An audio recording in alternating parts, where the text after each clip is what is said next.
अवांजी समातुन ताईं Radio Voice of Sindh London. Radio Voice of Sindh London तां प्रोग्राम पेश कयो पियो वञे।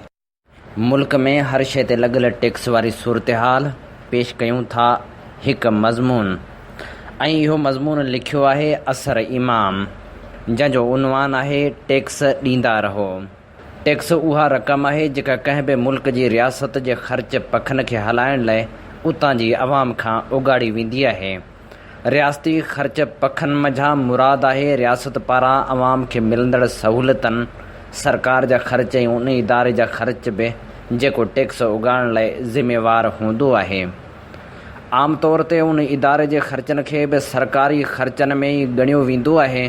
पाकिस्तान में फेडरल बोर्ड ऑफ रेवेन्यू पारां उगाड़ी वेंदड़ टैक्स मुल्क जी मजमूई आमदनी जे 10% बराबरि आहे। जॾहिं त इहो को घणो टैक्स त कान्हे, पर पाकिस्तानी रियासत पंहिंजे अवाम खे जेके सहूलियतूं ॾेई रही आहे उन्हनि खे नज़र में रखंदे चई सघिजे थो त उहो तमामु वॾो टैक्स आहे। हिंदुस्तान में टैक्स जी उगाड़ी जो तनासिब उतां जी GDP जे 15% आहे, यानी जहिड़े नमूने उहो पंहिंजी अवाम खे सहूलियतूं ॾियण जे हवाले सां असां खां कुझु बहितर हालत में आहे, अहिड़े नमूने ई उहो टैक्स उगाइण जे सिलसिले में बि असां खां थोरो बहितर आहे। पाकिस्तान में इहो बहस आम आहे त आम माण्हू टैक्स ॾिए थो या न। हिकिड़ो ख़्यालु काफ़ी सघारो आहे त पाकिस्तानी माण्हू टैक्स चोर आहिनि। एतिरे ताईं जो वज़ीर आज़म साहिब जो ख़्यालु बि इहो ई आहे त पाकिस्तानी अवाम टैक्स अदा न कंदो आहे, जॾहिं त आम अवाम जो ख़्यालु इहो आहे त उहो सभ खां वधीक टैक्स अदा करे रहियो आहे। अवाम ॾाढ़ी कूड़ण वारे ब्लेड खां वठी कफ़न जे कपिड़े ऐं लाश खणण वारी एम्बुलेंस ताईं हर जॻह हर मामले ते टैक्स अदा करे रही आहे।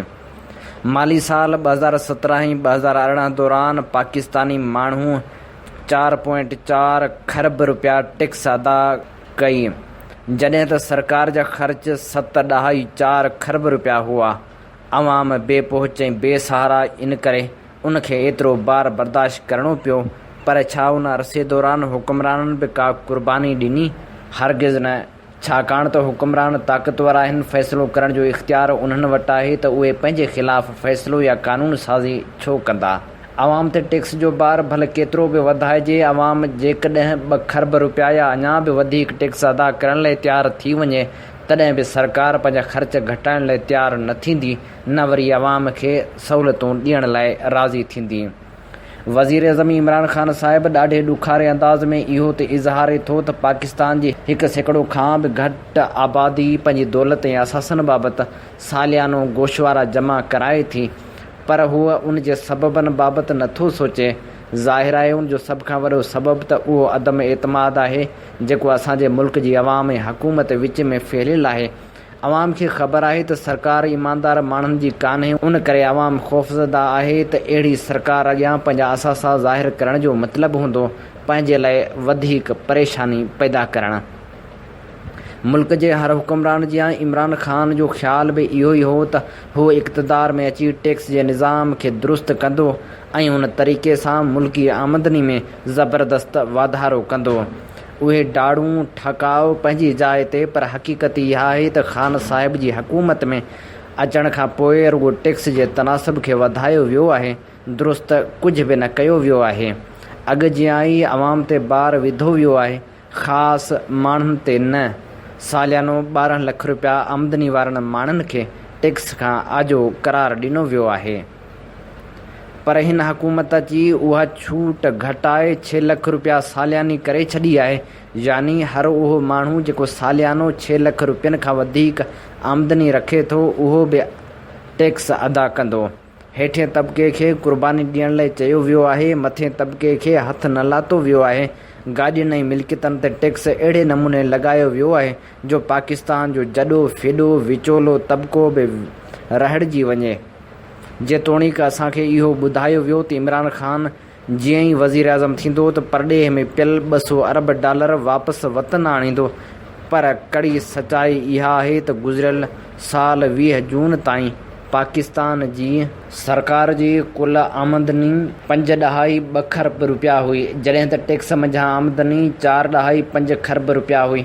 उन जो मतिलबु साफ़ ज़ाहिर आहे त जंहिं मुल्क जे अवाम खे उतां जा हुक्मरान अख जी पकाई सां टैक्स चोर ऐं ठग कोठींदा रहनि था, उन हीअं न त हू 4.5 खरब रुपया टैक्स, जॾहिं त टैक्स ऐं ॿिनि नालनि में गॾियल तौरु 5.2 खरब रुपया सरकार खे अदा कया आहिनि।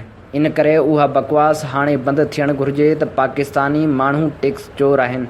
हक़ीक़त इहा आहे त हिन मुल्क जो अवाम ग़रीब ऐं विचोले तबिके जो माण्हू टैक्स जे मज़बूत ॼार में मच्छी जीअं फाथल आहे। उहो पंहिंजी ज़िंदगी जो मयार किराईंदो रहे थो, पर सरकार खे टैक्स ॾींदो रहे थो। हिते जेकॾहिं को टैक्स चोर आहे त उहो पाण हुक्मरान तबिको या वरी मथे तबिके सां लाॻापियल आङिरियुनि ते ॻणण जेतिरा शुरफ़ा आहिनि, जेके मुल्की दौलत जो तमामु वॾो हिसो हड़प करे रहिया आहिनि, पर मोट में मुल्क जी तामीर ऐं तरक़ी में हिसेदार थियण लाइ हरगिज़ तयारु कोन्हनि। पर जीअं त उहे कंहिं न कंहिं नमूने इक़्तिदारी ऐवाननि में पहुच रखनि था, उन करे उन्हनि जी पकड़ नथी थिए।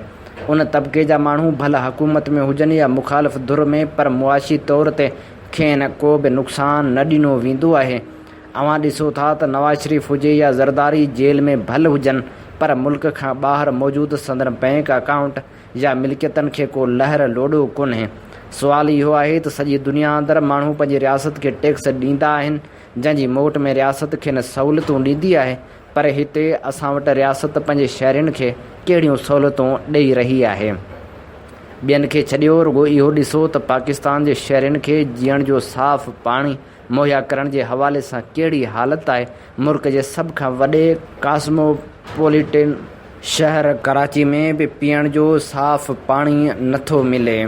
शहरी पीअण जे साफ़ पाणी लाइ परेशान रहनि था ऐं पोइ टैंकर माफ़िया साॻियो पाणी टैंकरनि में भरे अवाम खे पैसनि ते विकिरो करे थी। यानी कराची जे माण्हुनि खे जेकॾहिं पाणी घुरिजे त उन लाइ खेनि टैक्स खां सवाइ बि क़ीमत अदा करणी पवंदी। मुल्क जे वफ़ाक़ी गादी वारे हंधि इस्लामाबाद में रहंदड़ शहरनि लाइ पाणी जी फ़राहमी जो मामिलो बि कराची खां कुझु वधीक बहितर कोन्हे। ख़ासि करे ऊन्हारे जी मुंद में उन सभिनी मामलनि ते सरकार ईअं ख़ामोश आहे ॼण इहो को मसइलो ई न हुजे। इहा ॻाल्हि बिना ग़लति कान्हे त पाकिस्तान में माण्हू टैक्स अदा करण में घपला कनि था, पर टैक्स चोर या उन में घपला करण वारो आम शहरी न, पर ख़ासि मथे तबिके जा आङिरियुनि ते ॻणण जेतिरा माण्हू शामिल आहिनि। उन जो निढड़ो मिसाल इहो आहे त हिकिड़े पासे पाकिस्तान जो टैक्स भरींदड़ अवाम बुखूं काटण ते मजबूर आहे, त वरी ॿिए पासे पाकिस्तान जो सदर पंहिंजे तोते लाइ 19,48,000 रुपयनि में पिंजरो ठहिराए रहियो आहे।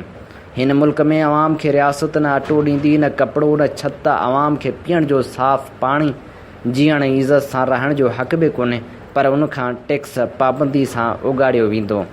पाकिस्तान जी अवाम खे जेकॾहिं इक़्तिसादी हवाले सां छूट हासिलु हुई, उहा खसी वई आहे। उबतो 40 अरब रुपयनि जा नवां टैक्स लागू कया विया आहिनि।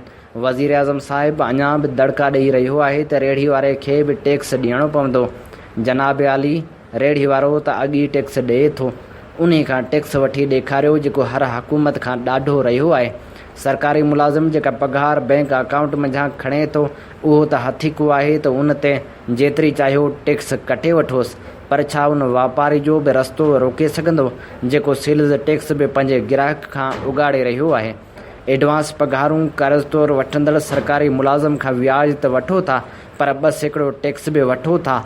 उन मुबारकबाद सां त खेसि पैसा मिलिया आहिनि, पर छा इक़्तिदारी ऐवाननि में वेठल जागीरदारनि ऐं सरमाएदारनि जे असासनि जी जांच पड़ताल करे सघंदो? छा ज़रई टैक्स लागू करे सघंदो? छा ज़रई सुधारनि खे रोकींदड़ अवां जी वफ़ाक़ी शरई अदालत मुल्क में व्याज जी सरकारी सतह ते थींदड़ वहिंवार खे रोके सघंदी? जेकॾहिं न त महिरबानी करे इहो राग आलापण बंदि कयो त हिन मुल्क जो अवाम टैक्स चोर आहे। ही मज़मून हुयो असर इमाम जो। अवां जी समातुनि ताईं Radio Voice of Sindh London